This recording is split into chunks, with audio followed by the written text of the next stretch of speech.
नमस्कार, मैं अंजना और आप देख रहे हैं भारत की खबर। आइए बढ़ते हैं आज की बड़ी खबर की ओर। दिल्ली में होगी ट्रिपल इंजन की सरकार। बीजेपी को मिल गई नगर निगम की सत्ता की चाबी। अब किसके पास हैं कितने पार्षद? निहाल सिंह, दिल्ली विधानसभा चुनाव में जीत से दिल्ली में भाजपा की डबल इंजन की सरकार का रास्ता तो साफ हो ही गया है, साथ ही उसे नगर निगम की सत्ता की चाबी भी मिल गई है। अब भाजपा बिना किसी तोड़फोड़ के आगामी अप्रैल में होने वाले महापौर और उप महापौर के चुनाव में बाजी मार लेगी। इससे दिल्ली में पहली बार भाजपा की ट्रिपल इंजन की सरकार बन जाएगी। विधानसभा चुनाव में जीत के बाद खुशी मनाते भाजपा कार्यकर्ता। कैसे तय होगी भाजपा की नगर निगम की राह? विधानसभा चुनाव जीतने से भाजपा को सत्ता की चाबी मिल गई है, क्योंकि सत्तारूढ़ पार्टी के विधायक को विधानसभा अध्यक्ष बनने का मौका मिलेगा और वो ही अपने विवेक से नगर निगम में 14 विधायकों को सदस्य मनोनीत करेगा। आप सरकार में अभी तक की परंपरा के अनुसार सत्तारूढ़ पार्टी के विधायकों को अधिकतम संख्या में मनोनयन किया जाता रहा है। ऐसे में 14 में 13 विधायक भी भाजपा के नगर निगम में मनोनीत होते हैं तो भी भाजपा का बहुमत हो जाएगा। अभी वर्तमान स्थिति में भाजपा के 120 पार्षद हैं, जबकि आप के पास 121 और कांग्रेस के पास 8 पार्षद है। इसमें भाजपा के 8 पार्षद जीत गए हैं।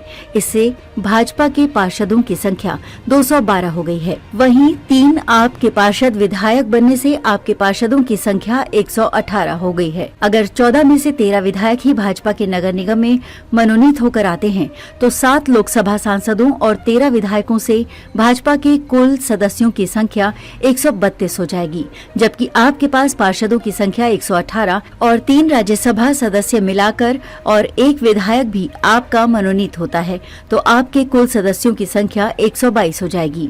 क्या कांग्रेस के साथ से बनेगी आपकी बात? अगर कांग्रेस भी आपका साथ देगी तो 8 आप पार्षदों के साथ कुल दोनों दलों के सदस्यों की संख्या 130 हो जाएगी।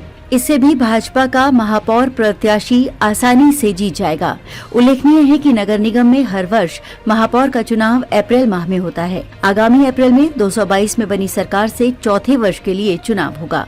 चूँकि पहले वर्ष में महिला तो तीसरे वर्ष में आरक्षित श्रेणी से चुने अनुसूचित जाति के पार्षद को ही महापौर चुना जाता है। ऐसे में चौथे वर्ष में कोई भी पार्षद जो भाजपा का प्रत्याशी होगा वो चुनाव आसानी से न केवल महापौर का चुनाव जीत पाएगा बल्कि उप महापौर का चुनाव भी जीत जाएगा। स्थायी समिति में भाजपा को फिर करनी होगी मेहनत। स्थायी समिति के गठन का मामला सुप्रीम कोर्ट में लंबित है, लेकिन आने वाले दिनों में स्थायी समिति का गठन होता है और चेयरमैन का चुनाव होता है तो भाजपा को मुश्किल हो सकती है, क्योंकि स्थायी समिति के एक सदस्य जो कि सदन से चुने गए गजेंद्र दराल वो अब निगम से इस्तीफा दे देंगे तो सदन से फिर से स्थायी समिति का सदस्य चुनना होगा। अभी भाजपा के पास स्थायी समिति में कितने सदस्य?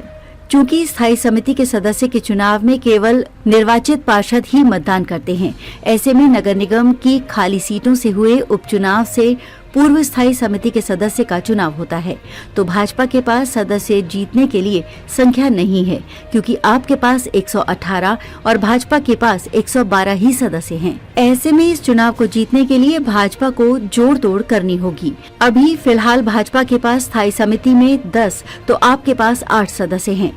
गजेंद्र दराल के इस्तीफे से भाजपा के पास स्थायी समिति के सदस्यों की संख्या 9 तो आपके पास 8 बचेगी।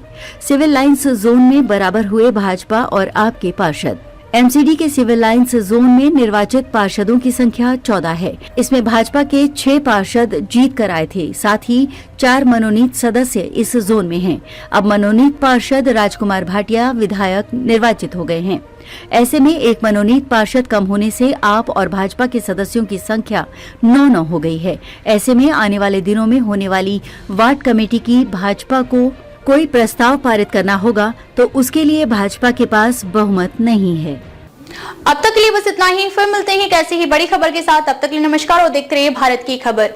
अगर आपको वीडियो पसंद आई हो तो इसे लाइक करें व शेयर करें। ऐसे लेटेस्ट अपडेट पाने के लिए बेल आइकन को प्रेस करना ना भूलें। अगर आप हमें फेसबुक या फिर इंस्टा के माध्यम से देख रहे हैं तो हमारे पेज को फॉलो जरूर करें। धन्यवाद।